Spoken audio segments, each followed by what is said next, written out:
That's terrible that we're doing this to young people in Ghana. One of the issues in Ghana is that the homophobes have had the mics for a long time. And so they've painted a deceptive picture, a scary lie about what queer people are, right? Supposedly, queer people are the ones that you have to protect kids from. They're the ones that you have to protect yourself from because they might motivate you into X, Y, and Z.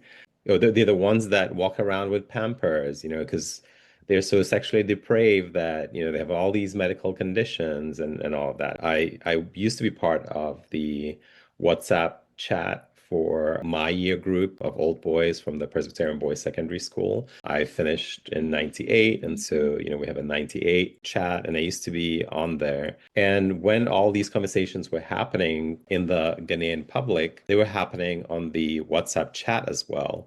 And so I'm, being an openly gay man, gay Ghanaian, one of their brothers, classmates, made myself available to sort of, answer any questions. Like, okay, you know me, we lived together in boarding school for 3 years. I know that there's a climate of misinformation, but you know who I am, so bring your questions to me.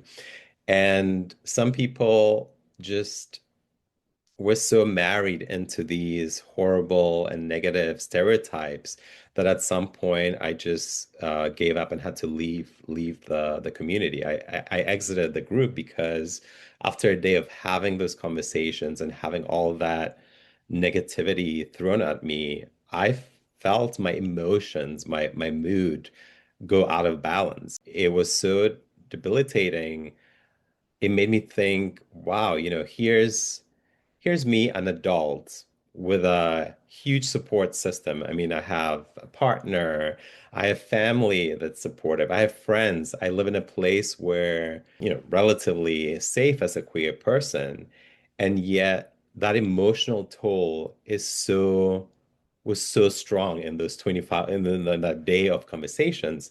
And it made me think about what it might be like to be sort of a youth coming up and isolated without these resources in a climate where everything is telling you that you're wrong, that you're evil, that you're taboo, right?